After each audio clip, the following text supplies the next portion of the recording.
Okay, for this last part, we want to work on the shader for the fluid, and then we're gonna create some basic handheld camera motion. And for that, I go to the very last frame. So I have quite a lot of fluid on the frame itself. So let's check what it looks like at the moment. Yeah, there's no shader on it. So let's create that.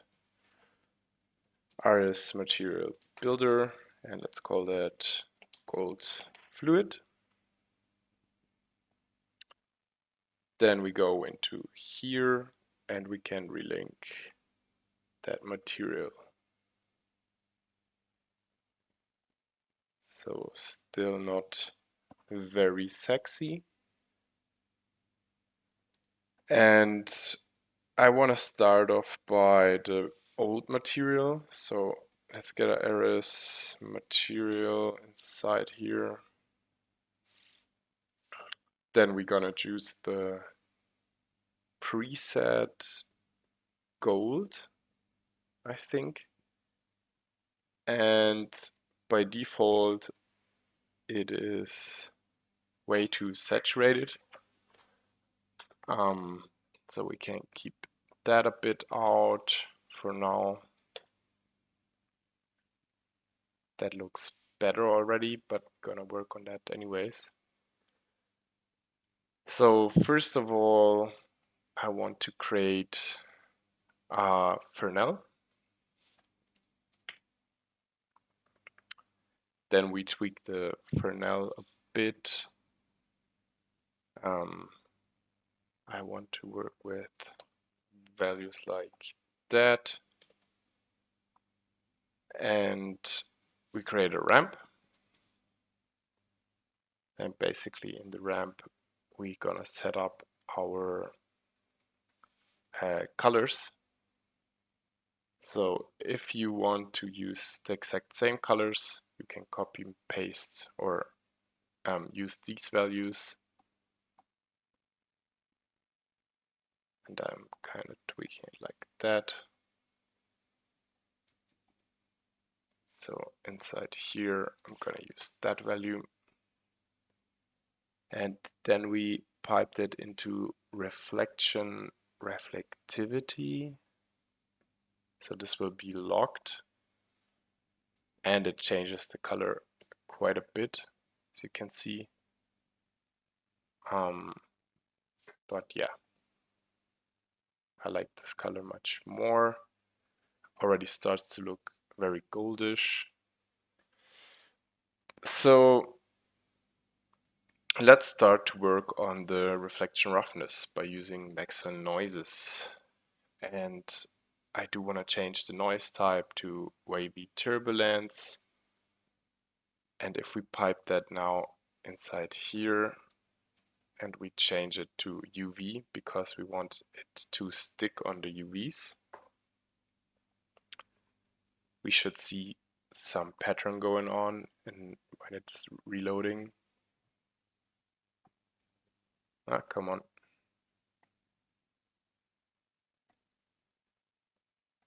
There you go. You see this distorted UVs, but I really like that effect.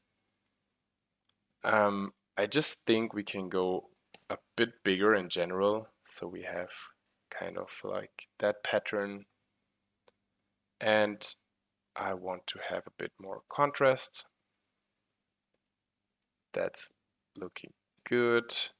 So let's create another maximum noise. For this one, I go with fire, I guess, when I find it. Where is it? I'm blind. There it is. Okay, let's check what this pattern looks like. Yeah, that's pretty cool. And I want to have it also quite big. Let's go with something like that. And we can pipe back the contrast. That looks awesome. So let's get a color composite node inside here. And here we use subtract. Let's see what that looks like. I think that looks kind of cool. Then we get another color composite node, and we use another mix and noise. So in this color composite, we'll use multiply, and we're gonna multiply it by a simple noise pattern, but we want to have the scale a bit bigger. And we want to change some parameters here. A bit more contrast and maybe a bit more low clip. So let's check that. It's kind of annoying. Sometimes you need to hit refresh in case to see the difference. So let's get a screenshot of the previous one.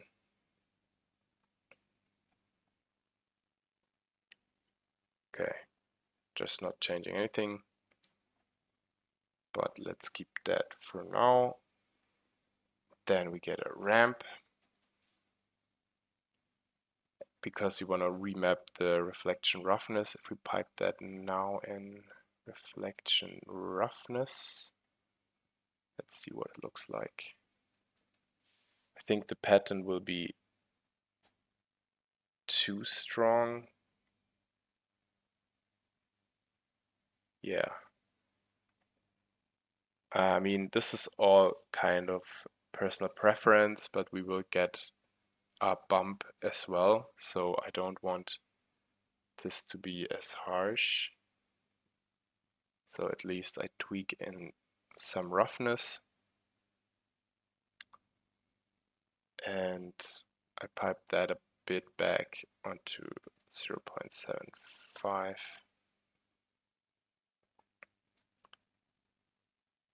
So it's a bit rougher. I kinda like it. Okay, so let's work on the bump map. And for that, we can basically copy and paste that over. And let me check it. I think we can use it like that, but without the ramp. We can also do it in another way. We simply use it from here, get a bump map, and inside the bump map, I think by default it will be way too strong, so put that into the bump map, overall bump input. And yeah, again, there's no right and wrong, and if you like that very strong effect of the bump inside the fluid, then you can go with it. But for my taste, it's way too strong. So I push that back to 0.01.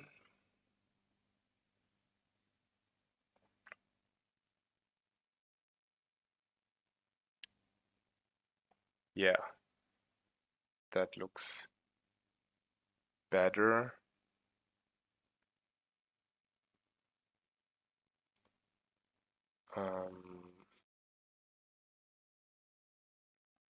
And I do feel like maybe it is still a bit strong. Let's change some colors inside here. Let's put that to 0.1. Yeah. I think that looks better. We just have some quite tiny lines going on, but it will be nice to have it because you can read the motion better when it's moving with these lines. And yeah, so last but not least, I also want to get in some displacement by using another maxon noise. And let's check this. This should be quite a big one. So let's put that to UV. Oh, I think this also was not set to UV. And just make sure every maxon noise is set to UV, because otherwise the noise texture will not stick on it. This is very important. So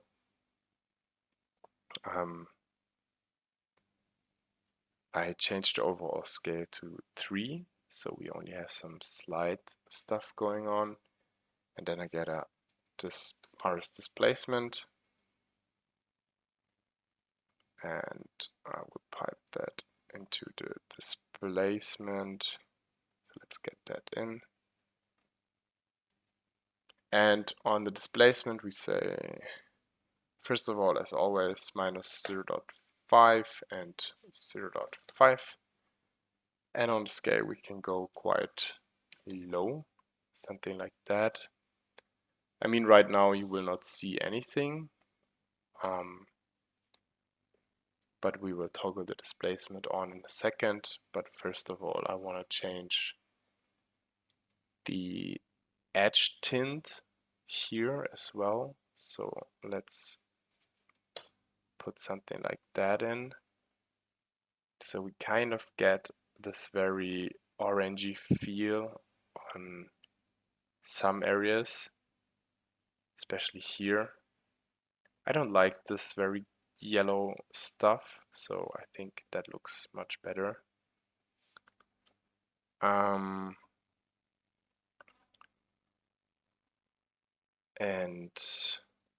I think we can now toggle on the displacement, and probably by default it is way too big, so we can tweak that right on. Let's say, I think we do have enough polygons, so we don't need to enable tessellation, but you can if you want to. Might just increase your render time. I leave that off. And let's get a screenshot of that, and let's check how the fluid will look like. I think that should be quite a significant difference, and we will have a more interesting shape in general, I guess.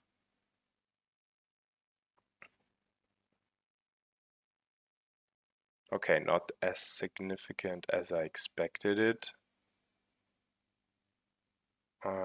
but we do see some stuff going on there. I mean, you can go further if you want to.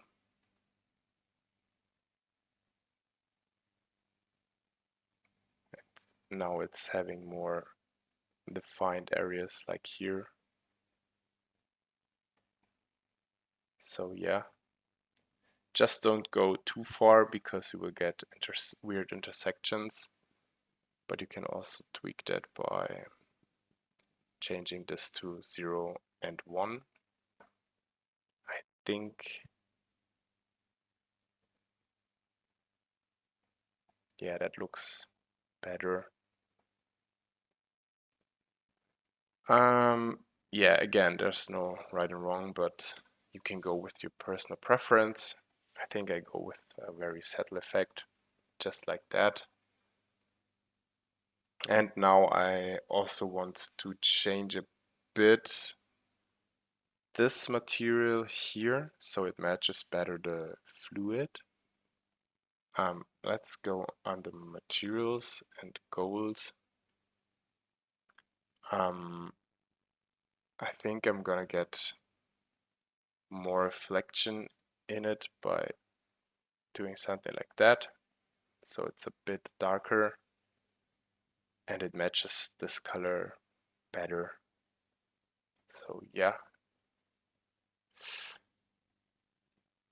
and that is the look for the fluid. I think right now we can jump on the camera. So for the camera, I'd like to disable this one and work on the camera like that because we have a faster response. And I want this animation to start from frame 75, and then we jump into the camera, lock it, and we can get some keyframes. I do want to have the first and the last frame to be the same, and then basically change it slightly every frame, just like that.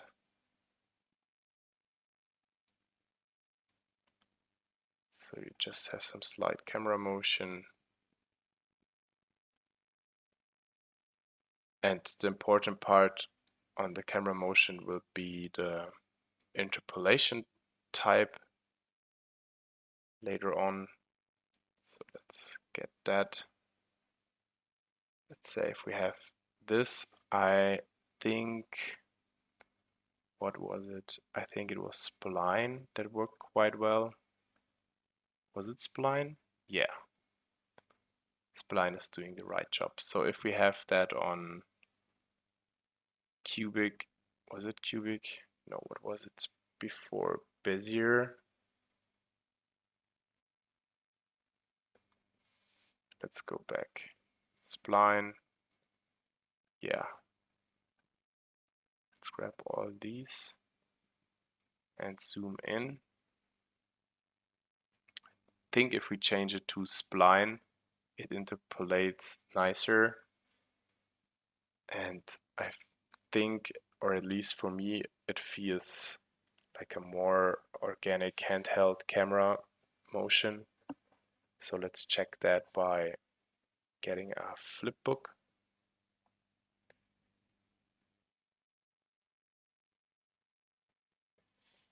And maybe it would be better if we don't have this weird circle here. So let's get the flip book again.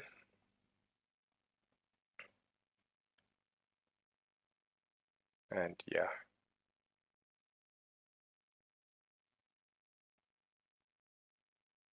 I think this works quite nicely. Maybe the motion is even a bit too strong, but you can tweak it by simply getting back the camera into the center. But I think I do like it like that. And yeah, I'm gonna render from starting from frame 75.